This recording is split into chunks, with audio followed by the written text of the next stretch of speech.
Hi everyone, welcome back to my channel learn and slay. ഇന്ന് എടുക്കാൻ പോകുന്നത് BPAG 172ൻ്റെ അടുത്തൊരു ചാപ്റ്ററാണ്.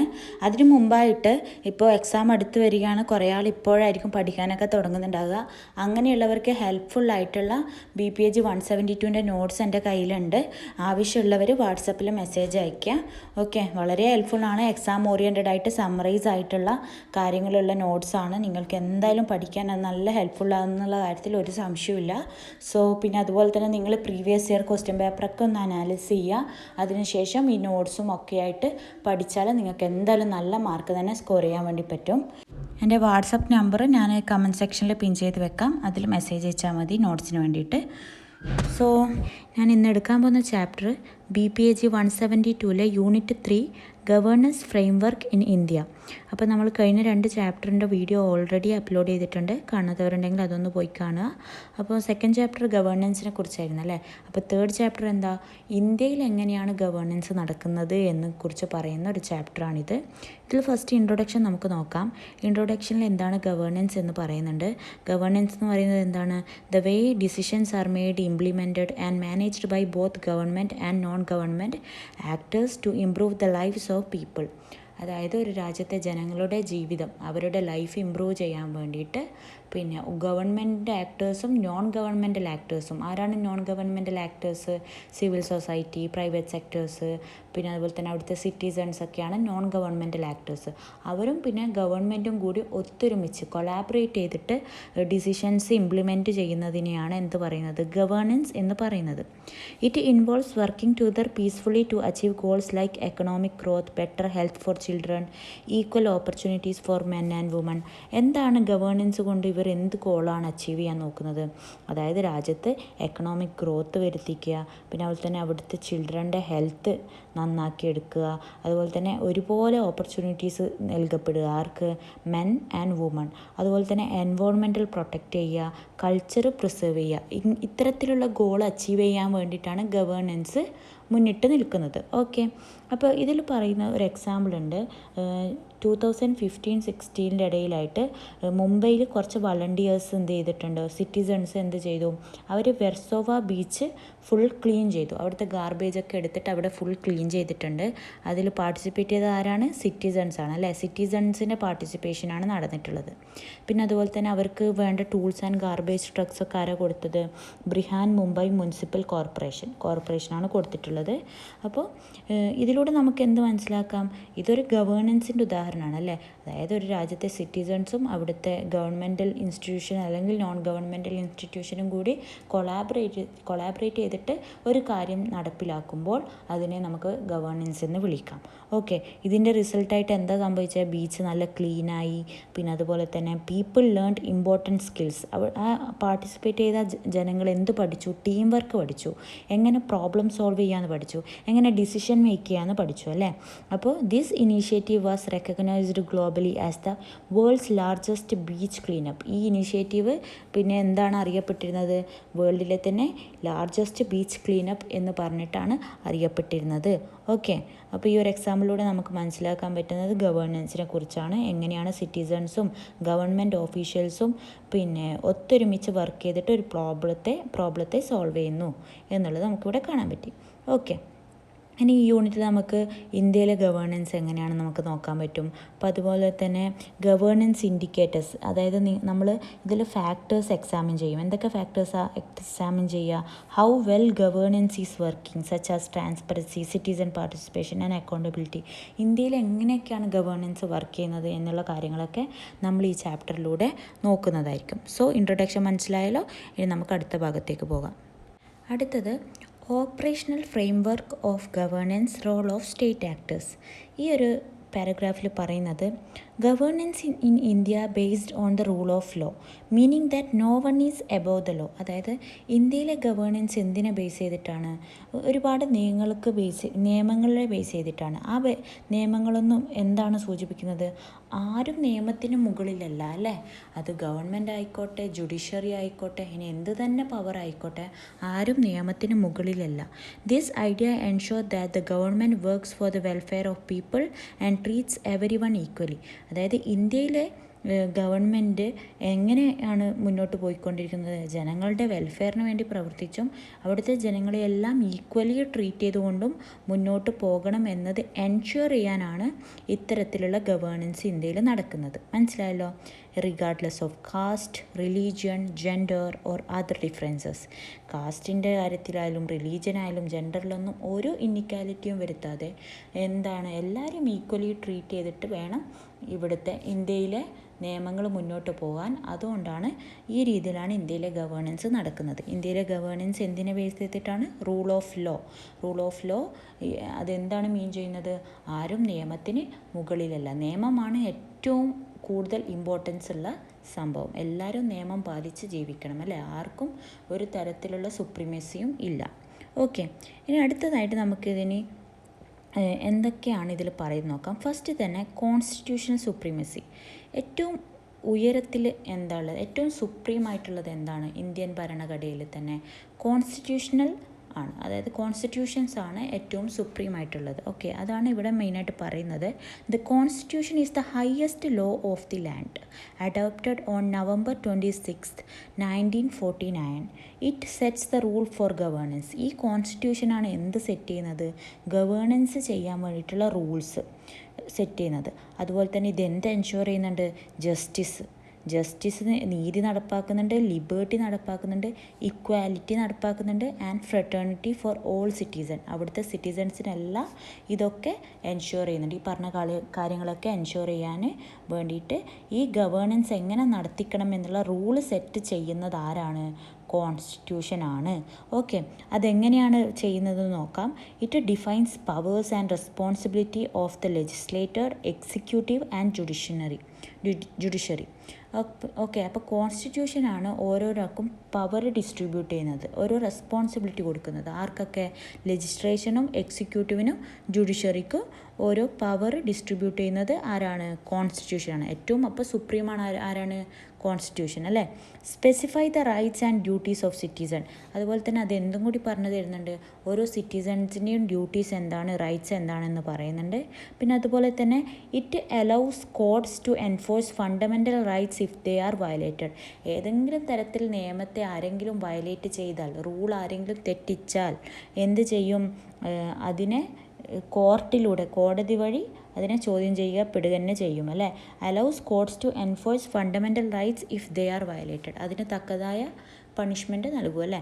അങ്ങനെയാണ് ഇവിടെ പറയുന്നത്. ഓക്കെ, ഇതിന് എക്സാമ്പിളായിട്ട് doctor BR Ambedkar, the chief architect of the constitution, said it is not just the constitution but how people follow it that determines it success. അപ്പോൾ എങ്ങനെയാണ് ഇത് സക്സസ് ആകുക?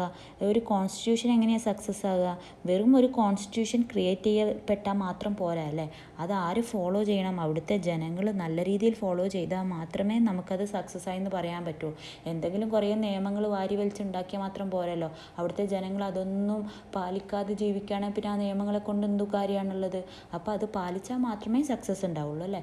അപ്പോൾ അവിടുത്തെ ജനങ്ങൾ എന്ത് ചെയ്യണം? അത് നല്ല രീതിയിൽ ഫോളോ ചെയ്യണം. ഓക്കെ, അതാണ് ഇവിടെ പറയുന്നത്. Okay, how it works. Ministries draft specific rules based on the constitutions. If these rules violate constitutional principles the judiciary can intervene to protect citizens rights. അതായത് മിനിസ്ട്രീസ് എന്ത് ചെയ്യും? ഒരുപാട് റൂൾസ് ഡ്രാഫ്റ്റ് ചെയ്യും. അപ്പോൾ കോൺസ്റ്റിറ്റ്യൂഷൻ്റെ ബേസ്മെൻറ്റിൽ ഒരുപാട് റൂൾസ് ഡ്രാഫ്റ്റ് ചെയ്യും. അപ്പോൾ ആരെങ്കിലും ഈ റൂൾസ് വയലേറ്റ് ചെയ്താൽ എന്താക്കും? ജുഡീഷ്യറിക്ക് എന്തിനധികാരമുണ്ട്? അവരെ പണിഷ്മെൻറ്റ് ചെയ്തിട്ട് ഈ സിറ്റിസൺ റൈറ്റ്സിനെ പ്രൊട്ടക്റ്റ് ചെയ്യാനുള്ള അധികാരമുണ്ട്. ഓക്കെ, അതാണ് കോൺസ്റ്റിറ്റ്യൂഷൻ സുപ്രീമസി. ഇനി രണ്ടാമതാരാണ് വരുന്നത് ഇന്ത്യൻ ഗവേണൻസ് ഫ്രെയിംവർക്കിൽ? Parliamentary system.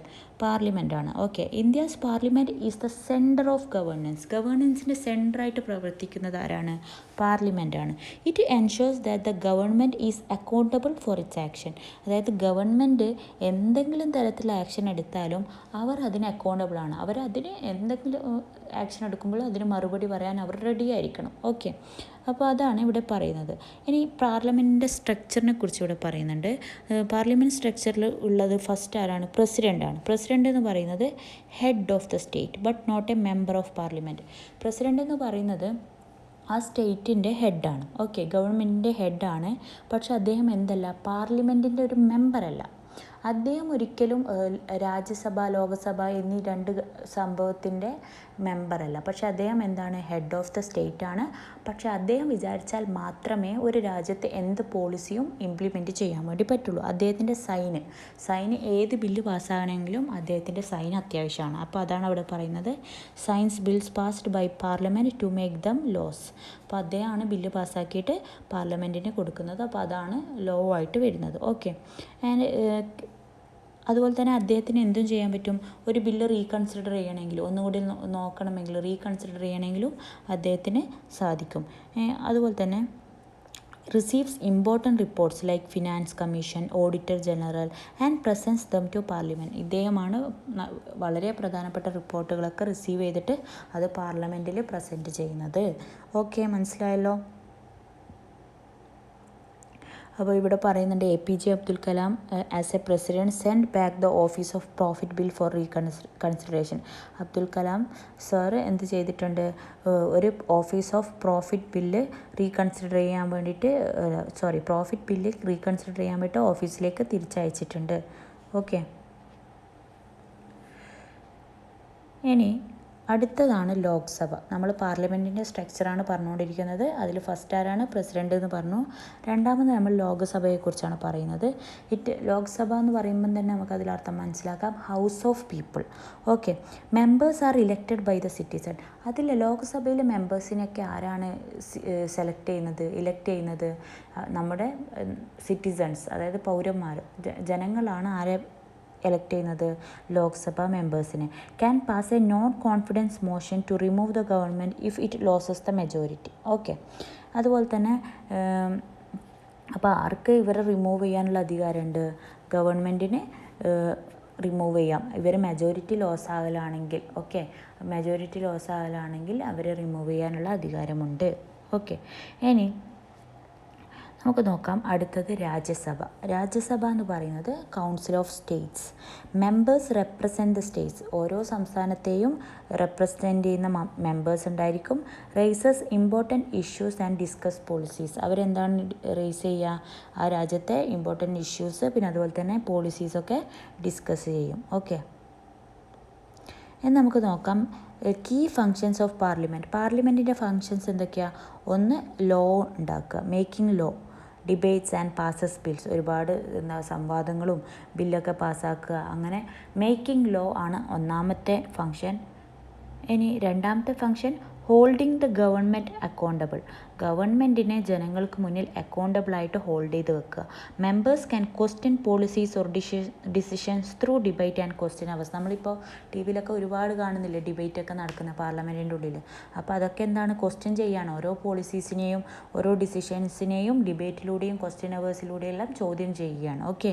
അപ്പോൾ ഗവൺമെൻറ്റിനെ അക്കൗണ്ടബിളായിട്ട് പിടിച്ചു നിർത്താൻ വേണ്ടിയിട്ടാണ് ഇത്തരം കാര്യങ്ങളൊക്കെ പാർലമെൻറ്റിൻ്റെ ഉള്ളിൽ നടക്കുന്നത്. ഓക്കെ. പിന്നെ അതുപോലെ തന്നെ no confidence motion if passed it can force the ruling government to resign. അതായത് പിന്നെ എന്തെങ്കിലും അഴിമതിയൊക്കെ നടന്നു കഴിഞ്ഞാൽ പിന്നെ ഗവൺമെൻറ്റിനെ എന്ത് ചെയ്യാൻ പറ്റും? റിസൈൻ ചെയ്യാൻ വേണ്ടി പറ്റും. It can force the ruling government to resign. അതുവരെ ഗവൺമെൻറ്റിനെ റൂൾ ചെയ്യുന്ന ഏത് പാർട്ടിയാണോ അവരോട് റിസൈൻ ചെയ്യാൻ വേണ്ടിയിട്ട് പറയാൻ വേണ്ടി പറ്റും. ഓക്കെ. ഇതൊക്കെയാണ് പാർലമെൻറ്റിൽ നടക്കുന്ന key functions of parliament. Making laws, holding the government accountable, പിന്നെ നോൺ കോൺഫിഡൻസ് മോഷൻ. എങ്ങനെയാണ് പാർലമെൻറ്റ് ഇമ്പോർട്ടൻ്റ് ആകുന്നത്? Parliament serves as a platform to debate and resolve government issues. Governance ചെയ്യുമ്പോൾ എന്തെങ്കിലും ഒരു ഇഷ്യൂസ് ഉണ്ടെങ്കിൽ, എന്തെങ്കിലും ഒരു പോളിസിയിലോ എന്തെങ്കിലും കാര്യത്തിൽ ഇഷ്യൂസ് ഉണ്ടെങ്കിൽ അത് ചോദ്യം ചെയ്യാനുള്ളൊരു പ്ലാറ്റ്ഫോം അല്ലെങ്കിൽ ഡിബേറ്റ് ചെയ്യാനുള്ളൊരു പ്ലാറ്റ്ഫോമായിട്ടാണ് പാർലമെൻറ്റ് വർക്ക് ചെയ്യുന്നത്. അതുപോലെ തന്നെ it ensures that the government works responsibly and effectively. Government അവരുടെ പാർട്ട് നല്ല രീതിയിൽ മുന്നോട്ട് കൊണ്ടുപോകുന്നുണ്ട് എന്നുള്ളത് എൻഷുർ ചെയ്യാൻ വേണ്ടിയിട്ടുമാണ് പാർലമെൻറ്റ് എന്നുള്ള ഈ ഒരു ഇൻസ്റ്റിറ്റ്യൂഷൻ ഉള്ളത്. ഓക്കെ. അതുപോലെ തന്നെ ഇവിടെ പറയുന്നുണ്ട്, as Somnath Chatterjee a former speaker said, parliament is a vital institution for democracy. ജനാധിപത്യത്തിൻ്റെ ഏറ്റവും ഇമ്പോർട്ടൻ്റ് ആയിട്ടുള്ളൊരു ഇൻസ്റ്റിറ്റ്യൂഷനാണ് എന്ത്? Parliament. And its function is both challenging and essential for ഗവേണൻസിന് ഇതിൻ്റെ ഫങ്ഷൻസ് എന്താണ്? ചലഞ്ചിങ്ങും ആണ്, എന്നാൽ മോസ്റ്റ് എസെൻഷ്യലും ആണ് എന്നാണ് ആര് പറയുന്നത്? സോമനാഥ് ചാറ്റർജി. ഓക്കെ. അപ്പോൾ അത്രയും മനസ്സിലായല്ലോ. ഇനി അടുത്ത ഭാഗത്തേക്ക് നമുക്ക് പോകാം. നമ്മൾ ഓൾറെഡി ഇന്ത്യൻ ഫ്രെയിം വർക്കിൽ 2 കാര്യങ്ങൾ പറഞ്ഞു. ഒന്ന് കോൺസ്റ്റിറ്റ്യൂഷണൽ സുപ്രീമസി പറഞ്ഞു, പിന്നെ അതുപോലെ തന്നെ പാർലമെൻ്ററി സിസ്റ്റം പറഞ്ഞു. ഇനി മൂന്നാമത്തത് എന്താ? Role of political executive. എന്താണ് പൊളിറ്റിക്കൽ എക്സിക്യൂട്ടീവ്? പൊളിറ്റിക്കൽ എക്സിക്യൂട്ടീവ് എന്ന് പറയുന്നത് prime minister, cabinet ministers and other ministers, ഇവരൊക്കെയാണ് നമ്മൾ എന്ത് പറയുക? പൊളിറ്റിക്കൽ എക്സിക്യൂട്ടീവ് എന്ന് പറയാം. ഇവരെ ആരാണ് എലക്ട് ചെയ്യുന്നത്? ജനങ്ങളാണല്ലേ. Or appointed by the government, അല്ലെങ്കിൽ ഗവൺമെൻറ് അപ്പോയിൻറ്റ് ചെയ്യുന്നതോ അല്ലെങ്കിൽ ജനങ്ങൾ എലക്ട് ചെയ്യുന്നതോ ആയിട്ടുള്ള ആൾക്കാരെയാണ് ഈ പറയുന്ന പ്രൈം മിനിസ്റ്റർ, ക്യാബിനറ്റ് മിനിസ്റ്റേഴ്സ് അല്ലെങ്കിൽ അതർ മിനിസ്റ്റേഴ്സ്, ഇവരെ പോലുള്ളവരാണ് ആര്? Political executive. ഇവരുടെ റോൾ എന്താ? Prime minister is head of the government and leads the council of ministers. PM ആരാണ്? ഗവൺമെൻറ്റിൻ്റെ ഹെഡാണ്. അദ്ദേഹമാണ് എന്തിനെ ലീഡ് ചെയ്യുന്നത്? Council of ministers. ഓക്കെ. ഇനി PMൻ്റെ പവർ എന്തൊക്കെയാണ്? അദ്ദേഹം അലോക്കേറ്റ് പോർട്ട്ഫോളിയോസ് അലോക്കേറ്റ് ചെയ്യുക to ministers and recommends appointments. പല അപ്പോയിൻമെൻറ്റ്സ് റെക്കമെൻഡ് ചെയ്യുക. എന്തിൻ്റെയൊക്കെ? Attorney general, comptroller and auditor general, UPSC chairpersons, അങ്ങനെയൊക്കെ. Okay. And he communicate decisions between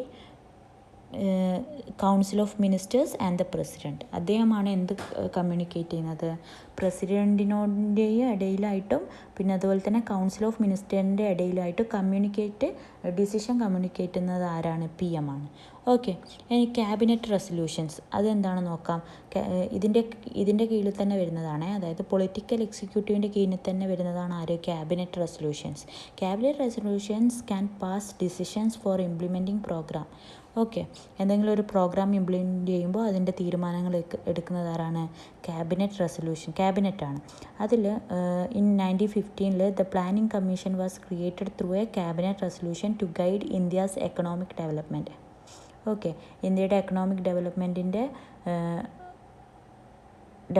വേണ്ടിയിട്ട് ഒരു കമ്മീഷൻ പ്ലാൻ ചെയ്തിട്ടുണ്ട്. Planning commission was created through a cabinet resolution. Okay. പിന്നെ വേറൊരു example പറയുന്നുണ്ട് അതിൽ. In 2015 the planning commission was replaced with NITI Aayog to promote inclusive cooperative and technology driven governance. അതായത് 2015 planning കമ്മീഷനെ ഏതുമായിട്ട് replace ചെയ്തു? നിതി ആയോഗ് എന്ന് പറഞ്ഞിട്ടൊരു സംരംഭം വന്നിട്ട് റീപ്ലേസ് ചെയ്തു. To promote inclusive cooperative and technology driven governance. Okay. ഇനി അടുത്തത് ഇതാണ് പൊളിറ്റിക്കൽ എക്സിക്യൂട്ടീവ് കേട്ടോ. പൊളിറ്റിക്കൽ എക്സിക്യൂട്ടീവിൽ മെയിനായിട്ട് ഓർക്കുക PM ഉണ്ട്, പിന്നെ അതുപോലെ തന്നെ ക്യാബിനറ്റ് റെസൊല്യൂഷൻസ്, രണ്ടിനും കൂടി ഒന്ന് ഓർമ്മിച്ച് വെക്കുക. ക്യാബിനറ്റ് റെസൊല്യൂഷൻസും പിന്നെ അതുപോലെ തന്നെ പ്രൈം മിനിസ്റ്ററിനെയും ഓർമ്മിച്ച് വെക്കുക. ഓക്കെ. ഇനി അടുത്തതാണ് അഡ്മിനിസ്ട്രേറ്റീവ് എക്സിക്യൂട്ടീവ്. അപ്പോൾ ഒന്നുകൂടി പറയാം. ഫസ്റ്റത്തത് കോൺസ്റ്റിറ്റ്യൂഷണൽ സുപ്രീമസി, സെക്കൻഡ് ആരാണ്? Parliamentary system, third political executive. Political എക്സിക്യൂട്ടീവിന് തന്നെ കീഴിലായിട്ട് വരുന്നത് ആരാണ്? PM ആൻഡ് ക്യാബിനറ്റ് റെസൊല്യൂഷനെ കുറിച്ച് പറഞ്ഞു. അതിനടുത്തതാണ് അഡ്മിനിസ്ട്രേറ്റീവ് എക്സിക്യൂട്ടീവ്. എന്താണ് administrative executive? It includes civil servants, field agencies, പിന്നെ അതുപോലെ തന്നെ armed forces and other officials who forms the permanent structure of governments selected through competitive exams. ഇവരെ സെലക്ട് ചെയ്യുന്നത് വോട്ടിങ്ങിലൂടെയല്ല. ഇവർ കോമ്പറ്റീറ്റീവ് എക്സാംസ് പാസ്സായിട്ട്, ഇപ്പോൾ UPSC എല്ലാം പോലുള്ള കോമ്പറ്റീറ്റീവ് എക്സാം പാസ്സായിട്ട് വരുന്ന സിവിൽ സർവൻസ് അല്ലെങ്കിൽ ഫീൽഡ് ഏജൻസീസ്, ആംഡ് ഫോഴ്സസ്, ഇവരെയൊക്കെ ഈ ഒഫീഷ്യൽ അങ്ങനെ മറ്റുള്ള തരത്തിലുള്ള ഒഫീഷ്യൽസിനെയാണ് നമുക്ക് എന്ത് പറയാൻ പറ്റുക? അഡ്മിനിസ്ട്രേറ്റീവ് എക്സിക്യൂട്ടീവ് എന്ന് പറയാൻ വേണ്ടി പറ്റും. ഓക്കെ. ഇവരെന്താണ് ചെയ്യുന്നത്? പോളിസീസ് ഇംപ്ലിമെൻ്റ് ചെയ്യും, പ്രോഗ്രാം ഇംപ്ലിമെൻ്റ് ചെയ്യും, created by the political executive. നേരത്തെ നമ്മൾ പറഞ്ഞ പൊളിറ്റിക്കൽ എക്സിക്യൂട്ടീവ് ക്രിയേറ്റ് ചെയ്യുന്ന പ്രോഗ്രാംസിനെ ഇംപ്ലിമെൻ്റ് ചെയ്യുന്നത് ആരാണ്? ഈ അഡ്മിനിസ്ട്രേറ്റീവ് എക്സിക്യൂട്ടീവാണ്. അവരെന്തെങ്കിലും ഒരു പ്രോഗ്രാമും പോളിസിയും ക്രിയേറ്റ് ചെയ്താൽ കഴിഞ്ഞാൽ പൊളിറ്റിക്കൽ എക്സിക്യൂട്ടീവ്സ്, നേരത്തെ പറഞ്ഞില്ലേ PM, ക്യാബിനറ്റ് റെസൊല്യൂഷൻ, അവരൊക്കെ എന്തെങ്കിലും പ്രോഗ്രാം ക്രിയേറ്റ് ചെയ്ത് കഴിഞ്ഞാൽ അതിനെ ഇംപ്ലിമെൻ്റ് ആരിലൂടെയാണ് ചെയ്യുക? ഈ അഡ്മിനിസ്ട്രേറ്റീവ് എക്സിക്യൂട്ടീവിലൂടെയാണ് ചെയ്യുക. ഇവരെങ്ങനെ വന്നതാണ്? ഇവരെ വോട്ടിങ്ങിലൂടെയല്ല, ഇവർ കോമ്പറ്റീറ്റീവ് എക്സാംസ് പാസ്സായിട്ടാണ് ഇവർ ഈ ഫീൽഡിലേക്ക് വരുന്നത്. ഓക്കെ, മനസ്സിലായല്ലോ. അപ്പോൾ പൊളിറ്റിക്കൽ എക്സിക്യൂട്ടീവ്സ് എന്ത് ചെയ്യും? ഒരുപാട് ഡിസിഷൻസ്, പോളിസീസൊക്കെ അവർ ഉണ്ടാക്കുമ്പോൾ ആരാണ് അത് എക്സിക്യൂട്ട് ചെയ്യുക, ഇംപ്ലിമെൻ്റ് ചെയ്യുക? അത് അഡ്മിനിസ്ട്രേറ്റീവ് എക്സിക്യൂട്ടീവ്സ് ആണ്. അപ്പോൾ ഇവർ രണ്ടാളുടെയും both work to ensure for the welfare of the country. ഒരു രാജ്യത്തിൻ്റെ വെൽഫെയറിന് വേണ്ടിയിട്ട് ഇവർ 2 പേരും കൂടി ഒരുമിച്ച് വർക്ക് ചെയ്യുന്നുണ്ട് എന്ന് നമുക്ക് മനസ്സിലാക്കാം. അപ്പോൾ നമ്മൾ പിന്നെ ഈ ഒരു പാരഗ്രാഫിൽ പൊളിറ്റിക്കൽ എക്സിക്യൂട്ടീവും അഡ്മിനിസ്ട്രേറ്റീവ് എക്സിക്യൂട്ടീവും തമ്മിലുള്ള ഡിഫറൻസ് കൂടി പറയുന്നുണ്ട്. അതായത് പൊളിറ്റിക്കൽ എക്സിക്യൂട്ടീവ് എല്ലാ 5 വർഷം കൂടുമ്പോൾ എലക്ട് ചെയ്യപ്പെടും. അതായത് ഈ PM, ക്യാബിനറ്റ് മിനിസ്റ്റേഴ്സൊക്കെ എല്ലാ 5 വർഷം കൂടുമ്പോൾ എലക്ട് ചെയ്യപ്പെടും. എന്നാൽ അഡ്മിനിസ്ട്രേറ്റീവ് എക്സിക്യൂട്ടീവ് എങ്ങനെയാണ്? അവർ എലക്ട് ചെയ്യപ്പെടുകയല്ല, അവർ കോമ്പറ്റേറ്റീവ് എക്സാമിലൂടെയാണ് പാസ്സാകുന്നത്. അവരൊരു പെർമനൻറ്റ് സ്റ്റാഫാണ് അല്ലേ, ടെമ്പററി അല്ലല്ലോ, പെർമനൻ്റ് അല്ലേ. അപ്പോൾ പിന്നെ ഇവിടെ പറയുന്നുണ്ട് പൊളിറ്റിക്കലി എക്സിക്യൂട്ടീവ് എന്തെങ്കിലും കാര്യത്തിൻ്റെ ഉത്തരം ആർക്കാണ് കൊടുക്കേണ്ടത്? പാർലമെൻറ്റിനാണ് അവർ ഉത്തരം കൊടുക്കേണ്ടത്. അക്കൗണ്ടബിൾ ആരുമായിട്ടാണ്? Political executive accountable to parliament. എന്നാൽ അഡ്മിനിസ്ട്രേറ്റീവ് എക്സിക്യൂട്ടീവ് അക്കൗണ്ടബിൾ ആരുമായിട്ടാണ്? Political executive. അതായത് എന്തെങ്കിലും ഒരു പോളിസി വരുമ്പോഴോ എന്തെങ്കിലും ഒരു പാകപ്പിഴ ഏതെങ്കിലും ഒരു കാര്യം ഇംപ്ലിമെൻ്റ് ചെയ്യുമ്പോൾ വരുമ്പോഴൊക്കെ പൊളിറ്റിക്കൽ എക്സിക്യൂട്ടീവ് ആർക്കാണ് മറുപടി കൊടുക്കേണ്ടി വരിക? പാർലമെൻറ്റിനോടാണ് മറുപടി കൊടുക്കേണ്ടി വരിക. എന്നാൽ അഡ്മിനിസ്ട്രേറ്റീവ് എക്സിക്യൂട്ടീവ് മറുപടി ആർക്കാണ് കൊടുക്കേണ്ടി വരിക? പൊളിറ്റിക്കൽ എക്സിക്യൂട്ടീവ് PMനോടും ക്യാബിനറ്റ് മിനിസ്റ്റേഴ്സിനോടൊക്കെയാണ് അവർ മറുപടി കൊടുക്കേണ്ടി വരിക. അതും ഒരു ഡിഫറൻസാണ്. ഇനി അടുത്തതായിട്ട് ഇതിൽ പറയുന്നത് നമ്മൾ ഈ അക്കൗണ്ടബിലിറ്റി എന്ന് പറഞ്ഞല്ലോ, അതായത് ആർക്കാണ് അക്കൗണ്ടബിൾ ആയിട്ടുള്ളതെന്ന് പറഞ്ഞല്ലോ. ഈ അക്കൗണ്ടബിൾ മെഷർ ചെയ്യുന്ന ടൂൾസിനെ കുറിച്ച് ഇവിടെ പറയുന്നു. കുറച്ച് അക്കൗണ്ടബിൾ മെഷർ ചെയ്യുന്ന ടൂൾസായിട്ട് പറയുന്നത് ഫ്രീഡം ഓഫ് ഇൻഫർമേഷൻ. ഒന്നാമത്തത് ഫ്രീഡം ഓഫ് ഇൻഫർമേഷൻ. അതായത് ഇതിലൂടെ right to information act 2005 right to information act വന്നു. RTI ആക്ട് ത്രൂ എന്താണ് ഇതെന്തിനാണ് ഇതിൻ്റെ പർപ്പസ് എന്താണെന്ന് വെച്ചാൽ ട്രാൻസ്പെറൻസിയും അക്കൗണ്ടബിലിറ്റിയും കൂട്ടി. In government by giving citizen access to government information. അതായത് ഗവൺമെൻറ്റിൻ്റെ ഉള്ളിൽ നടക്കുന്ന എല്ലാത്തര വിവരങ്ങളും ജനങ്ങളിൽ, സാധാ പൗരന്മാരിലേക്ക് ആക്സസ് ചെയ്യാൻ പറ്റുന്ന രീതിയിൽ അവർക്ക് എല്ലാ ഇൻഫർമേഷനും കിട്ടുന്ന തരത്തിലുള്ള രീതിയിലേക്ക് മാറി. അതിനെയാണ് റൈറ്റ് ടു ഇൻഫർമേഷൻ ആക്ട്. ഇതെങ്ങനെയാണ് രാജ്യത്ത് വന്നതെന്ന് വെച്ചാൽ മസ്ദൂർ കിസാൻ ശക്തി സംഘാതനാണ്, രാജസ്ഥാനിലെ മസ്ദൂർ കിസാൻ ശക്തി സംഘാതനാണ് ഈ ഒരു മൂവ്മെൻറ്റ് കൊണ്ടുവന്നത്, ഫ്രീഡം ഓഫ് ഇൻഫർമേഷൻ മൂവ്മെൻറ്റ് കൊണ്ടുവന്നത്. ഓക്കെ. പിന്നെ ഇതിലൂടെ എന്തൊക്കെയാണ് സിറ്റിസൺസിന് കിട്ടുക എന്ന് വെച്ചാൽ ഗവൺമെൻറ്റിൻ്റെ ഡോക്യുമെൻറ്റ്സ്, റെക്കോർഡ്സ് നമുക്ക് ഇൻസ്പെക്റ്റ് ചെയ്യാൻ പറ്റും. അതുപോലെ തന്നെ നോട്ട്സ് ടേക്ക് ചെയ്യാൻ പറ്റും. സർട്ടിഫൈഡ് കോപ്പീസ് ഓഫ് ഡോക്യുമെൻറ്റ്സിൻ്റെ സർട്ടിഫൈഡ് കോപ്പീസ് കിട്ടും. സർട്ടിഫൈഡ് സാമ്പിൾസ് കിട്ടും. അതുപോലെ തന്നെ ഡിജിറ്റൽ ഫോർമാറ്റിൽ നമുക്ക് ഇൻഫർമേഷൻ എടുക്കാൻ പറ്റും. പ്രിൻ്റ് ഔട്ട്, CD, ടേപ്പ്, അങ്ങനെയൊക്കെ. ഓക്കെ. ഇത്രയും കാര്യങ്ങൾ നമുക്ക് ഈ ഫ്രീഡം ഓഫ് ഇൻഫർമേഷനിലൂടെ റൈറ്റ് ടു ഇൻഫർമേഷൻ ആക്ടിലൂടെ സിറ്റിസൺസിന് കിട്ടും. ഓക്കെ. അതുപോലെ തന്നെ സെൻട്രൽ ഇൻഫർമേഷൻ കമ്മീഷനാണ് RTI matters at the national ലെവലിൽ RTIയെ ഹാൻഡിൽ ചെയ്യുന്നത് ആരാണ്? Central information commission. ഓക്കെ. പിന്നെ അതുപോലെ തന്നെ സ്റ്റേറ്റ് ഇൻഫർമേഷൻ കമ്മീഷൻ എന്ത് ചെയ്യും? RTIൻ്റെ റിക്വസ്റ്റ് ഓരോ റെസ്പെക്റ്റീവ് സ്റ്റേറ്റ് ഉണ്ടാവുമല്ലോ, ഓരോ സ്റ്റേറ്റിലും അവിടുത്തെ ജനങ്ങളുടെ RTI റിക്വസ്റ്റ് നോക്കുന്നത് ആരാണ്? State information commission. ഓക്കെ. ഇനി ഇതിൻ്റെ ഇമ്പോർട്ടൻസ് എന്താ? Citizen can file RTI application to seek information on government actions like procurement of resources. അപ്പോൾ അതായത് ഒരു സംസ്ഥാനത്ത് എന്തെങ്കിലും ഒരു റിസോഴ്സസ് എടുക്കുന്നതിനോ അല്ലെങ്കിൽ എന്തെങ്കിലും ഡിസിഷൻ മേക്കിൽ ഡിലേ വരുമ്പോഴോ അല്ലെങ്കിൽ പബ്ലിക് സ്കീമിൽ എന്തെങ്കിലും മിസ്മാനേജൊക്കെ വരുമ്പോൾ ഒരു സിറ്റിസൺസിന് എന്ത് ചെയ്യാൻ പറ്റും? ഗവൺമെൻറ്റിൻ്റെ ആക്ഷൻസിൻ്റെ ഇൻഫോർമേഷൻ, അവരെന്തൊക്കെ ഇതുവരെ ചെയ്തു, എന്തൊക്കെയാണ് നമ്മുടെ നാട്ടിൻ്റെ പുരോഗമനത്തിന് വേണ്ടി ഗവൺമെൻറ് ഇത്രയും നാൾ എന്തൊക്കെയാണ് ചെയ്തത്, ഈ ഇൻഫോർമേഷനെല്ലാം ഏതിലൂടെ അവർക്ക് ലഭിക്കും? സിറ്റിസൺസിനെ RTIയിലൂടെ RTI ആപ്ലിക്കേഷൻ കൊടുത്തു കഴിഞ്ഞാൽ കിട്ടും. അതുകൊണ്ട് തന്നെ ഇത് എന്തിനെ കൂട്ടുന്നുണ്ട്? ട്രാൻസ്പെറൻസി കൂട്ടുന്നുണ്ട്. അതുപോലെ തന്നെ കറപ്ഷൻ, എന്തെങ്കിലും അഴിമതി നടക്കുമ്പോഴും ഇന്നെഫിഷ്യൻ്റായിട്ട് എന്തെങ്കിലും കാര്യങ്ങൾ ഗവൺമെൻറ്റിൽ നടക്കുമ്പോഴൊക്കെ ഇത് ജനങ്ങളിലേക്ക് എത്തപ്പെടും അല്ലേ? സിറ്റിസൺസിന് എല്ലാ ഇൻഫർമേഷനും ആക്സസ് ചെയ്യാൻ പറ്റുന്നതുകൊണ്ട്. ഇനി രണ്ടാമത്തതാണ് സിറ്റിസൺസ് ചാർട്ടർ. സിറ്റിസൺ ചാർട്ടർ എന്ന് പറയുന്നത് ഒരു ഡോക്യുമെൻ്റാണ്. അതെന്ത് എൻഷുർ ചെയ്യുന്നുണ്ട്? Service delivery standard for public services. Service delivery, എന്തെങ്കിലും ഒരു സർവീസ് ജനങ്ങളിലേക്ക് എത്തിക്കുമ്പോൾ അതിൻ്റെ സ്റ്റാൻഡേർഡ് മെഷർ ചെയ്യാൻ വേണ്ടിയിട്ട് നമുക്ക് സിറ്റിസൺ ചാർട്ടർ ഉപയോഗിക്കാം. ഇത് ഇൻട്രൊഡ്യൂസ് ചെയ്തത് 2002 ഓക്കെ. ഇതിലൂടെ എന്ത് സംഭവിക്കും? Government more responsive and accountable to the citizens. Government responsive responsive ആവും, അക്കൗണ്ടബിൾ ആവും അവിടുത്തെ പൗരന്മാരുടെ മുന്നിൽ. ഓക്കെ, ഇതിൻ്റെ കീ കമ്പോണൻസ് എന്തൊക്കെയാണ് നമുക്ക് നോക്കാം. Vision and mission statement, goals of the organisation, അതുപോലെ തന്നെ details of business, what the organisation does, service provided, information about services for citizens, grievance redressal mechanism, step citizen can take if they face any issues. പിന്നെ expectation from citizen, എന്താണ് അവർ സിറ്റിസണിൽ നിന്നും expect ചെയ്യുന്നത്. ഇതൊക്കെയാണ് citizen ചാർട്ടറിൽ ഉൾപ്പെടുത്തിയിട്ടുള്ളത്. Okay, ആ ഓർഗനൈസേഷൻ്റെ goal എന്താണെന്നും അതുപോലെ തന്നെ ആ ഓർഗനൈസേഷൻ എന്താണ് ചെയ്യാൻ പോകുന്നത്, എന്തൊക്കെ സർവീസാണ് അവർ സിറ്റിസൺസിന് കൊടുക്കുക, ഇനി അഥവാ സിറ്റിസൺസ് എന്തെങ്കിലും കാര്യങ്ങൾ ഫേസ് ചെയ്താൽ അവർക്ക് എങ്ങനെയാണത് റിഡ്രസ്സിൽ ചെയ്യുക, പിന്നെ എങ്ങനെയാണ് അവരെന്താണ് സിറ്റിസണിൽ നിന്നും പ്രതീക്ഷിക്കുന്നത്. ഓക്കെ, ഇതൊക്കെയാണ് സിറ്റിസൺ ചാർട്ടറിൽ ഉൾപ്പെടുത്തുക. ഹൗ ഇറ്റ് സ്റ്റാർട്ടഡ്, ഇതെങ്ങനെ തുടങ്ങിയത്? In 1997 a conference of chief ministers adopted an action plan for effective governance. 1997 chief മിനിസ്റ്റേഴ്സിൻ്റെ ഒരു കോൺഫറൻസിലാണ് ഇത് അഡോപ്റ്റ് ചെയ്തത്. And action plan for effective governance effective ആക്കാൻ വേണ്ടിയിട്ടുള്ള ഒരു ആക്ഷൻ പ്ലാൻ പോലെയാണ് ഇത് തുടങ്ങിപ്പെട്ടത്. ഓക്കെ, ഇതിൻ്റെ ഇമ്പോർട്ടൻസ് എന്താ? Improves communication between government and സിറ്റിസൺസിൻ്റെയും ഗവൺമെൻറ്റിൻ്റെയും ഇടയിലുള്ള കമ്മ്യൂണിക്കേഷൻ ബെറ്റർ ആക്കും.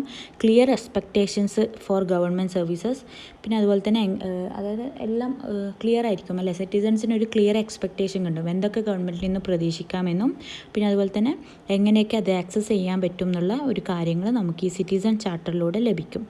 ഓക്കെ, നെക്സ്റ്റ് എന്താണ്? പബ്ലിക് ഹിയറിങ്സ് നടത്തുന്ന കാണാറില്ലേ? അതെന്താണെന്ന് വെച്ചാൽ അതൊരു പ്രോസസ്സാണ്. ഇവിടെ എന്ത് നടക്കപ്പെടും? സിറ്റിസൺസ് ഇൻട്രാക്ട് ചെയ്യും ഗവൺമെൻറ്റിൻ്റെ ഒഫീഷ്യൽസിനോട്, അല്ലെങ്കിൽ ഒരു പ്രൊജക്റ്റ് ഒരു അവരുടെ നാട്ടിലൊരു പ്രൊജക്റ്റ് നടക്കുന്നുണ്ടെങ്കിൽ അതിൻ്റെ സ്റ്റേക്ക് ഹോൾഡേഴ്സിനോടൊക്കെ നമുക്ക് എന്ത് ചെയ്യാൻ പറ്റും? സിറ്റിസൺസിന് ഇൻട്രാക്ട് ചെയ്യാൻ പറ്റും ഈ പബ്ലിക് ഹിയറിങ്സിലൂടെ. ഓക്കെ, അതായത് എന്തെങ്കിലും ഒരു നാട്ടിലൊരു പുതിയ പ്രൊജക്റ്റ് വരുമ്പോൾ അവിടുത്തെ ജനങ്ങളുടെ അഭിപ്രായം അറിയാനും തീരുമാനങ്ങൾ അറിയാനും വേണ്ടിയിട്ടാണ് ഈ പബ്ലിക് ഹിയറിംഗ് വെക്കുക. ഈ പബ്ലിക് ഹിയറിംഗിൽ ആരൊക്കെ ഉണ്ടാവും? അവിടുത്തെ ഗവൺമെൻറ് ഒഫീഷ്യൽസ്, അതുപോലെ തന്നെ ഈ പ്രൊജക്റ്റിൻ്റെ സ്റ്റേക്ക് ഹോൾഡേഴ്സൊക്കെ ആയിട്ട് ഒരു പബ്ലിക് ഹിയറിംഗ് വെക്കും. അവരുടെ ഒപ്പീനിയൻ അറിയാൻ, അവരുടെ നാട്ടിലല്ലേ പുതിയ സംഭവം വരുന്നത്, പ്രൊജക്റ്റ് വരുന്നത്, അപ്പോൾ അവിടുത്തെ ജനങ്ങളുടെ അഭിപ്രായം അറിയാൻ വേണ്ടിയിട്ട്. മാൻഡറ്ററി ഇത് എന്തിനാണ്, എവിടെയൊക്കെയാണ് യൂസ് ആക്കുക? ഒരു എൻവയോൺമെൻറ്റൽ ക്ലിയറൻസ് ഒക്കെ ആവശ്യമുള്ള പ്രൊജക്റ്റ് ഉണ്ടാവില്ലേ, അതായത് ഈ മൈനിങ് പോലത്തെ, പിന്നെ ഇൻഡസ്ട്രിയൽ പ്രൊജക്ട്സ്, പിന്നെ road, airport, power plants, nuclear thermal power plants ഒക്കെ വെക്കുമ്പോൾ അതെന്താണ് എൻവയോൺമെൻറ്റിനെ ബാധിക്കാത്ത തരത്തിലാണോ എന്നുള്ളത് ഉറപ്പ് വരുത്താൻ വേണ്ടിയിട്ട് എൻവയോൺമെൻറ്റൽ ക്ലിയറൻസ് അത്യാവശ്യമാണ് അല്ലേ. ഇങ്ങനെ വരുമ്പോഴൊക്കെ അവിടുത്തെ എൻവയോൺമെൻറ്റിനെ ബാധിക്കുന്നുണ്ടോ അതൊക്കെ പിന്നെ ആരും ഉറപ്പാക്കണം? ഗവൺമെൻറ് ഉറപ്പാക്കണം. അപ്പോൾ അതിനെപ്പറ്റി സംസാരിക്കാൻ, അവിടുത്തെ ജനങ്ങളോട് സംസാരിക്കാൻ വേണ്ടിയിട്ട് അവരുടെ തീരുമാനങ്ങൾ അറിയാനും അവരതിന് ഓക്കെ ആണോ എന്ന് അറിയാനും, ഇനി ഓക്കെ അല്ലെങ്കിൽ പിന്നെ നമ്മൾ തന്നെ കണ്ടിട്ടില്ലേ പൈസ കൊടുത്തിട്ട് അവരെ മൈഗ്രേറ്റ് ചെയ്തിട്ട് നടത്തിക്കുന്ന അങ്ങനെയൊക്കെ പല സംഭവങ്ങളും നടക്കുന്നില്ലേ. അപ്പോൾ ഇതൊരു പബ്ലിക് ഹിയറിങ്ങിലൂടെയാണ് എന്ത് ചെയ്യുന്നത്? ജനങ്ങളുടെ തീരുമാനങ്ങൾ അവർ അറിയുന്നത്. ഇതിൻ്റെ പർപ്പസ് എന്താ? പബ്ലിക് പാർട്ടിസിപ്പേഷൻ ഉറപ്പാക്കുന്നുണ്ട് അല്ലേ. ഡിസിഷൻ മേക്ക് ചെയ്യുമ്പോൾ അവിടെ പബ്ലിക്കും കൂടി പാർട്ടിസിപ്പേറ്റ് ചെയ്യുന്നുണ്ട്. ഒരു ഡെമോക്രാറ്റിക് ഗവേണൻസ് ഉണ്ടാക്കുന്നുണ്ട്. അതുപോലെ തന്നെ സസ്റ്റൈനബിൾ ഡെവലപ്മെൻറ്റും എൻകറേജ് ചെയ്യുന്നുണ്ട്. അതുപോലെ തന്നെ സിറ്റിസൺ എന്ത് ചെയ്യുന്നുണ്ട്? എല്ലാ ഇൻഫർമേഷനും സിറ്റിസൺസിന് കിട്ടുന്നുണ്ട് ആ പ്രൊജക്റ്റിലൂടെ. അതുപോലെ തന്നെ എന്തെങ്കിലും അവർക്ക് അതിനെതിരെ അഭിപ്രായം ഉണ്ടെങ്കിൽ അവർക്ക് വോയിസ് റേസ് ചെയ്യാം. ഓക്കെ, ഇനി നമുക്ക് നോക്കാം അടുത്തത് എന്താണ്? നെക്സ്റ്റ് ഈസ് പബ്ലിക് ഹിയറിങ്ങിനെ കുറിച്ച് നമ്മൾ പറയുമ്പോൾ അതിൽ വേറൊരു കാര്യം പറയാനുള്ളതെന്ന് വെച്ചാൽ ഇതിൽ എന്തൊക്കെയാണ് പബ്ലിക് ഹിയറിങ്ങിൽ എന്തൊക്കെയാണ് വരിക? ജനങ്ങൾ എന്ത് ചെയ്യും? അവരുടെ വ്യൂസ് പറയും, പിന്നെ അവരുടെ കൺസേൺസ് പറയും, ഫീഡ്ബാക്ക് പറയും. അപ്പോൾ അതൊക്കെ നമുക്ക് അറിയാൻ വേണ്ടി പറ്റുന്നത് പബ്ലിക് ഹിയറിങ്ങിലൂടെയാണ്. പിന്നെ അതുപോലെ തന്നെ ഇപ്പോൾ ഇതിൽ കുറച്ച് പ്രോസസ്സ് ഉണ്ട്. പബ്ലിക് ഹിയറിംഗ് എന്ന് പറയുമ്പോൾ പെട്ടെന്ന് വന്നിട്ട് ജനങ്ങളെ കൂട്ടി വിളിക്കാൻ പറ്റില്ലല്ലോ. അപ്പോൾ ഇതിൻ്റെ ഒരു പ്രോസസ്സ് പോലെയാണ് ഇത് നടക്കുക. ഫസ്റ്റിൽ തന്നെ എന്താ നടക്കുക? പ്രീ ഹിയറിങ്ങിൽ പിന്നെ ഒരു ഡേറ്റ് ആൻഡ് ടൈമൊക്കെ ഉറപ്പിച്ചിട്ട് അതെന്താക്കും? അവിടുത്തെ നാട്ടിലെ നാഷണൽ റീജിയണൽ ന്യൂസ് പേപ്പേഴ്സിലൊക്കെ അഡ്വർട്ടൈസ് ചെയ്യും. പിന്നെ അതുപോലെ തന്നെ The draft report about the project is shared with the public in vernacular language അല്ലെങ്കിൽ local language so that every one can understand. അവിടുത്തെ ജനങ്ങൾക്കെല്ലാം മനസ്സിലാകുന്ന തരത്തിൽ അവിടുത്തെ ലോക്കൽ ലാംഗ്വേജിലാണ് ഈ ഡ്രാഫ്റ്റ് റിപ്പോർട്ട് തയ്യാറാക്കുക. ഓക്കെ, എന്നാലല്ലേ എല്ലാവർക്കും മനസ്സിലാവും. അല്ലാണ്ട് ഇംഗ്ലീഷിലൊക്കെ പോയിട്ട് പറഞ്ഞു കഴിഞ്ഞാൽ ഒരു ഗ്രാമത്തിലുള്ള എല്ലാ ജനങ്ങൾക്കും മനസ്സിലാണെന്നില്ല. അപ്പോൾ അവരുടെ ലോക്കൽ ലാംഗ്വേജിൽ എല്ലാം റിപ്പോർട്ട് തയ്യാറാക്കിയിട്ടാണ് ഈ പബ്ലിക് ഹിയറിങ്ങിൽ പറയുക. അതുപോലെ തന്നെ ഹിയറിങ്ങിൻ്റെ ടൈം, പബ്ലിക് ഹിയറിങ്ങിൻ്റെ ടൈം ആൻഡ് ഡേറ്റ് അവിടുത്തെ ന്യൂസ് പേപ്പറിൽ എന്താക്കും? അഡ്വർട്ടൈസ് ചെയ്യും. ചെയ്യും. പിന്നീടാണ് ഹിയറിംഗ് നടക്കുക. ഹിയറിങ്ങിൽ usually conducted by the district magistrate ആണ് ഇത് കണ്ടക്ട് ചെയ്യുക. അതുപോലെ തന്നെ എല്ലാ പ്രൊസീഡിങ്സും വീഡിയോ ടൈപ്പ്ഡ് വീഡിയോ എടുക്കും അല്ലേ, ഫോർ ട്രാൻസ്പെറൻസി. ഓക്കെ, അതിനൊരു എക്സാമ്പിളൊക്കെ പറയുന്നുണ്ട്, കുടൻകുളം ന്യൂക്ലിയർ പവർ പ്രോജക്റ്റിനെ കുറിച്ചൊക്കെ. അതൊക്കെ നിങ്ങൾക്ക് വേണമെങ്കിൽ ഒന്ന് വായിച്ചു നോക്കാം. അതിന് അടുത്തതാണ് സോഷ്യൽ ഓഡിറ്റ്. അപ്പോൾ നമ്മൾ ഫസ്റ്റ് ഏതാ പറഞ്ഞത്? ഫസ്റ്റ് നമ്മൾ റൈറ്റ് ടു ഇൻഫർമേഷൻ ആക്ടിനെ കുറിച്ച് പറഞ്ഞു, സിറ്റിസൺ ചാർട്ടർ സെക്കൻഡ് പറഞ്ഞു, തേർഡ് നമ്മൾ പബ്ലിക് ഹിയറിംഗ് പറഞ്ഞു. ഇനി ഫോർത്തായിട്ട് വരുന്നത് സോഷ്യൽ ഓഡിറ്റ്. സോഷ്യൽ ഓഡിറ്റ് എന്ന് പറയുന്നത് അതൊരു ടൂളാണ്. എന്തിനാണ് ആ ടൂൾ യൂസ് ആക്കുന്നത്? ഇറ്റ് അലോസ് സിറ്റിസൺസിനെ ആക്റ്റീവ്ലി മോണിറ്റർ. സിറ്റിസൺസിന് എന്ത് മോണിറ്റർ ചെയ്യാൻ പറ്റും? ആ ഗവൺമെൻറ് ഫണ്ട് എങ്ങനെയാണ് ഉപയോഗിക്കുന്നത്, ഒരു പ്രൊജക്റ്റിന് വേണ്ടിയിട്ട് എടുക്കുന്ന ഫണ്ട് അലോക്കേറ്റ് ചെയ്യുന്നത് എങ്ങനെയൊക്കെയാണ്, അത് പ്രോപ്പറായിട്ട് ഫണ്ട് യൂസ് ആക്കുന്നുണ്ടോ എന്നെല്ലാം നമ്മൾ സിറ്റിസൺസിന് അറിയാൻ വേണ്ടി പറ്റും ഈ സോഷ്യൽ ഓഡിറ്റിലൂടെ. Okay, it was introduced as a part of the NREGA act. Okay, 2005. ഇനി സോഷ്യൽ ഓഡിറ്റിൽ 2 സ്റ്റെപ്സ് ഉണ്ട്. ഒന്ന്, ആദ്യം റെക്കോർഡ്സ് കളക്ട് ചെയ്യും related to the government project. ഈ പ്രൊജക്റ്റിൻ്റെ റെക്കോർഡ്സ് ആദ്യം കളക്ട് ചെയ്യും, ഗവൺമെൻറ് പ്രൊജക്റ്റിൻ്റെ റെക്കോർഡ്സ് കളക്ട് ചെയ്യും. അതിനുശേഷം സിറ്റിസൺ സർവേ നടത്തും. അതുപോലെ തന്നെ പിന്നെ scrutinise the records to identify. എന്നിട്ട് അതിന് ശേഷം ആ റെക്കോർഡെല്ലാം കൂടി എന്താക്കും, ഒന്ന് നോക്കും, എന്തെങ്കിലും മിസ്യൂസ് നടത്തിയിട്ടുണ്ടോ, ഫണ്ടിങ്ങും മാനേജ്മെൻറ്റ് നടത്തിയിട്ടുണ്ടോന്നൊക്കെ നോക്കും. ഇനി public hearing in social audit. After the audit a public hearing is conducted where the findings are shared. ഇനി എന്തെങ്കിലും കണ്ടിട്ടുണ്ടെങ്കിൽ എങ്ങനെയാണിത് സംസാരിക്കുക, സിറ്റിസൺസും ഗവൺമെൻറ്റും എങ്ങനെയാണ് ഇത് അപ്പുറം കമ്മ്യൂണിക്കേറ്റ് ചെയ്യുക? പബ്ലിക് ഹിയറിംഗ് വെക്കും. അതിനുശേഷം അതിലാണ് അവരുടെ ഫൈൻഡിങ്സിനെ കുറിച്ച് പറയും. ഓക്കെ, മനസ്സിലായല്ലോ? അപ്പോൾ മേഘാലയയിലുള്ള സോഷ്യൽ ഓഡിറ്റിനെ കുറിച്ചൊക്കെ അവിടെ പറയുന്നുണ്ട്, വേണമെങ്കിൽ നിങ്ങൾക്ക് നോക്കാം. പിന്നെ അതുപോലെ തന്നെ സിറ്റിസൺ എൻഗേജ്മെൻറ്റ് പ്ലാറ്റ്ഫോംസ്. ഇതെന്ന് പറയുന്നത് മൈ ഗവൺമെൻറ് പോർട്ടൽ പോലുള്ള കാര്യങ്ങൾ ലോഞ്ച് ചെയ്തിട്ടുണ്ട് 2014. ഇത് എന്താണ് ഹെൽപ്പ് ചെയ്യുന്നത്? സിറ്റിസൺസിനെ പാർട്ടിസിപ്പേറ്റ് ചെയ്യാൻ വേണ്ടി ഹെൽപ്പ് ചെയ്യുന്നു. ഇൻ ഗവേണൻസിൽ സിറ്റിസൺസിനെ പാർട്ടിസിപ്പേറ്റ് ചെയ്യാൻ വേണ്ടി ഹെൽപ്പ് ചെയ്യുന്നുണ്ട്. By discussing issues, suggesting ideas and uploading documents and feedback. Okay, ഇത്രയും കാര്യങ്ങളാണ് നമുക്ക് പറയാൻ വേണ്ടി പറ്റുക ഇവിടെ. നെക്സ്റ്റ് നമുക്ക് നോക്കാം സ്റ്റേറ്റ് ഗവേണൻസ്. സ്റ്റേറ്റ് ഗവേണൻസിൽ മെയിൻ റോൾ ആർക്കാണ്? ഗവർണറിനാണ്. ഗവർണർ ആരാ? ഗവർണർ എന്ന് പറയുന്നത് ഒരു സ്റ്റേറ്റിൻ്റെ ഹെഡാണ്. അദ്ദേഹത്തിൻ്റെ റോൾ ഒരു സെറമോണിയൽ റോളാണ്. സെറമോണിയൽ റോൾ എന്ന് പറയുന്നത് സിമിലർ ടു ഒരു നാഷണൽ ലെവലിൽ പ്രസിഡൻറ്റിൻ്റെ റോൾ എങ്ങനെയാണോ അതേ ഒരു റോളാണ് സ്റ്റേറ്റിൽ ആരുടെ റോള്? ഗവർണറിൻ്റെ റോള്. അദ്ദേഹം overseas the formation of the state government. അദ്ദേഹം സ്റ്റേറ്റ് ഗവൺമെൻറ്റിൻ്റെ ഫോർമേഷനൊക്കെ നോക്കിക്കാണും. അതുപോലെ തന്നെ യൂണിറ്റി, തമ്മിലുള്ള സ്റ്റേറ്റും സെൻട്രൽ ഗവൺമെൻറ്റിൻ്റെയും ഇടയിലുള്ള യൂണിറ്റി എൻഷുർ ചെയ്യും. അതുപോലെ തന്നെ ബില്ലുകൾ പാസ്സാക്കും സ്റ്റേറ്റ് അസംബ്ലിയിൽ. അതുപോലെ തന്നെ appoints key officials like chief minister's recommendation for various state positions. Okay, ഒരുപാട് ഒഫീഷ്യൽസിനെ അപ്പോയിൻറ്റ് ചെയ്യാനൊക്കെ ആരാണ് വരിക? ഗവർണറാണ് വരിക. ഇനി ഗവർണറിൻ്റെ പവർ എന്താ? Unlike the President of India, the governor does not have military, diplomatic or emergency powers. ഗവർണറിന് എന്തൊക്കെ പവർ ഇല്ല? Military, diplomatic and emergency powers ഒന്നും ഇല്ല. ഇന്ത്യൻ പ്രസിഡൻറ്റിനെ പോലെ ഈ പവേഴ്സൊന്നും അദ്ദേഹത്തിനില്ല. അദ്ദേഹം എന്താണ് എൻഷുർ ചെയ്യുന്നത്? സ്റ്റേറ്റ് ഗവൺമെൻറ് നല്ല രീതിയിൽ മുന്നോട്ട് പോകുന്നുണ്ട് എന്നുള്ളതാണ് അദ്ദേഹം എൻഷുർ ചെയ്യുന്നത്. ഓക്കെ, മനസ്സിലായല്ലോ? ഇനി നമുക്ക് നോക്കാം സ്റ്റേറ്റ് ഗവേണൻസിൽ ഗവർണറിൻ്റെ റോൾ എന്തൊക്കെയാണെന്നുള്ളത്